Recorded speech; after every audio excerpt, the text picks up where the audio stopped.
Në raport me fëmijët, kush ka më shumë të drejtë, nëna apo gjyshja e hallat? Sepse ata po më thonë, s'ke të drejtë me i bërtit fëmijës, s'ke të drejtë me i bërtit fëmijës.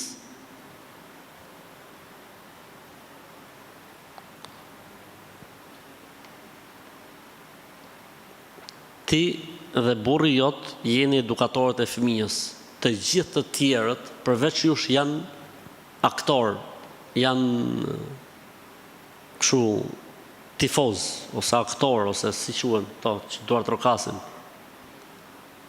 S'ka të drejtë as kusht ndërhyrë, spektator, spektator. Këta të tjerët janë spektator. Amanetin, përgjegjësinë e edukimit të fëmijës e ka prindi, nëna dhe babai. S'ka që duhet as kujt, as gjyshit, as gjyshes, as hallës, as tezës, as xhajës, as niprave, as mbesave, më shumë se e don fëmin, prindi i vetë se don askush.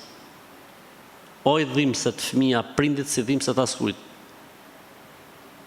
Nga njerë ndërhyn këta të tjerë dhe ju duket sikur e duan fëmin më shumë se sa prindi. E çfarë bëjnë ndërhyn? Në momentin që ndërhyn prishin edhe fëmin.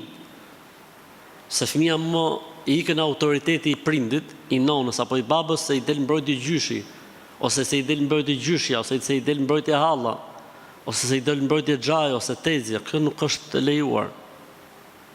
Përgjegjësinë dhe amanetin e edukimit të fëmijëve ka nona dhe baba. Nëse këto nuk janë, atëherë kalon përgjegjësia tek gjyshi, tek gjyshja, tek xhaja, tek halla, tek tezja, kështu me radhë.